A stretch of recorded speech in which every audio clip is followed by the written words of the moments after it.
De volta para falar de política. É feriado, mas em ano de eleição tem isso não. Não tem feriado não, né, Paulo Roberto? Boa tarde. Boa tarde. O pessoal não para não, viu, Anchieta? Para não. Quero começar lembrando que hoje é aniversário de Brasília, a nossa capital federal, 62 anos. Juscelino Kubitschek de Oliveira foi o homem que idealizou e construiu Brasília com Ney Maia, com o pessoal lá, né? Festa em Brasília.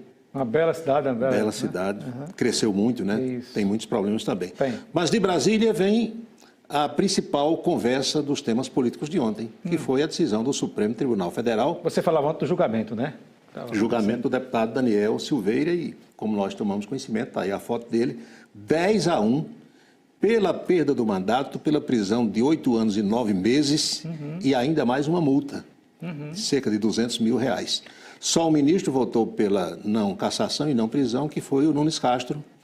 Agora chamou a atenção o ministro Mendonça, que foi André indicado, Mendonça. André Mendonça, que foi indicado agora há pouco. Nunes Castro foi o primeiro de Bolsonaro e André Mendonça o segundo. E ele votou pela condenação, né? Votou pela condenação, embora ele fizesse ressalvas sobre, digamos, não aplicasse aquela prisão e tal.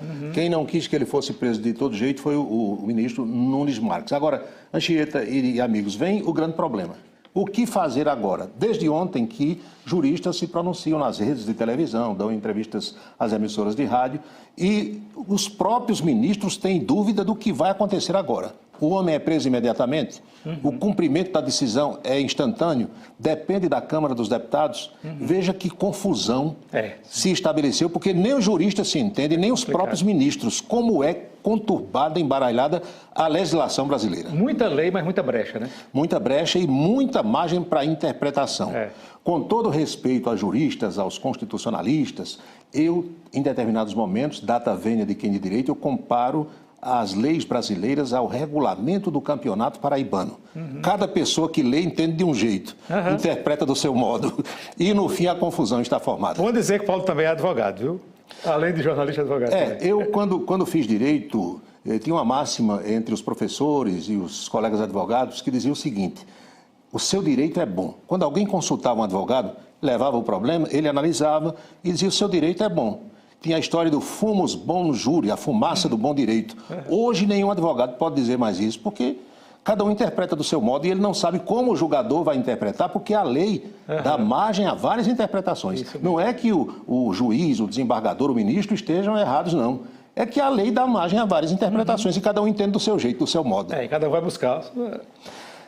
Ontem o deputado Gervásio Maia Filho, Gervazinho, ele deu entrevistas na capital e disse que o PSB, que é o seu partido, fará um encontro nacional em Brasília, que vai reunir naturalmente os socialistas todos, partido no qual está o governador João Azevedo e o presidente Lula. Lula, que é petista, vai ter o apoio do PSB nacional nesse encontro. E aí como é que fica a situação da Paraíba, Anchieta? Lula vai para o palanque de João, ou vai para o palanque de Veneziano, ou vai para os dois, ou não vem para nenhum? Esperar, né? Porque aí... As fotos serão feitas, a gente sabe que todo mundo vai posar para as fotografias. Agora, que gera mochicho, gera, e as bocas malditas das rodas políticas não falam em outra coisa. Aliás, essa história de palanque aqui vai ser muito, muito complicado. Tem que esperar mesmo, porque vai ser complicado essa história de palanques aqui no estado, viu? Certa vez, um ouvinte do rádio me perguntou: quando um comunicador, radialista, jornalista, blogueiro, quando ele envereda pelo caminho da política, qual é o seu destino? Eu respondi da seguinte forma: se ele se eleger, vira político, vai cuidar do seu mandato e às vezes não volta mais para a comunicação.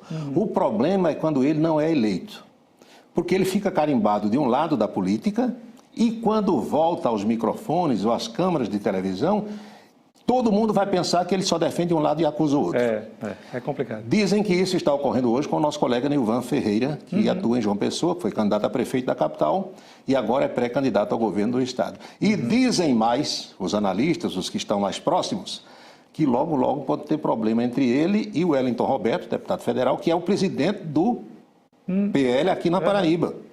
Porque Nilvan é o candidato a governador. Mas quem dá as cartas no partido aqui no estado? Claro que é o deputado Wellington Roberto, que é homem de confiança do presidente da República, Jair Bolsonaro, e que tem as rédeas do partido. E tem mandato. Mandato e tem a chave do cofre do fundão eleitoral. Imagina. Também. Então tem tudo isso para o pessoal conversar daqui para frente. Está numa vantagem grande, né? Nesse caso do comunicador, Paulo, além do mais, é complicado quando você está fazendo a comunicação, está no ar, seja no rádio, na televisão, e ao mesmo tempo fazendo... Sim, porque você fica carimbado, queira ou não. Queira ou não, você fica carimbado. Se você perdeu a eleição, é o caso do Nilvan, o que é que o pessoal diz? Ele é contra o governo. Tudo que ele disser, vão dizer, é porque é oposição. Fica numa situação difícil na condição de comunicador. Quando ganha, não. Ele vira político, talvez queira outros mandatos lá na frente, a situação é diferente. Isso mesmo. Tivemos vários casos aqui na Paraíba que não adianta nem a gente citar. Isso. A pergunta de hoje vem do nosso colega do esporte, Gustavo Carneiro. Sim, pergunta de Carneiro. Ele perguntou, se Tiradentes vivesse hoje entre nós, como é que ele estaria?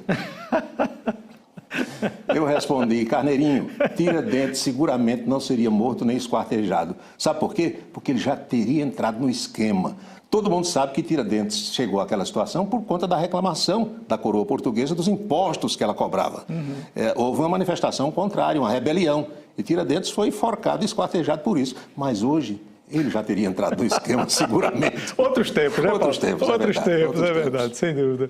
Pois é, Paulo, bom feriado, né? Para nós todos. Obrigado mais uma vez pela sua participação. E até amanhã. Em pleno feriado, trazendo as informações, deixando o nosso público bem informado. Muito obrigado, Paulo. Bem, agora chegou a hora, né, de acompanhar as novidades da política direto de Brasília, com Napoleão de Castro é feriado, Tiradentes, como Paulo falou aqui também, aniversário de Brasília, né, da capital federal, da capital brasileira, mas Napoleão está a postos com a informação. Vamos lá, Napoleão.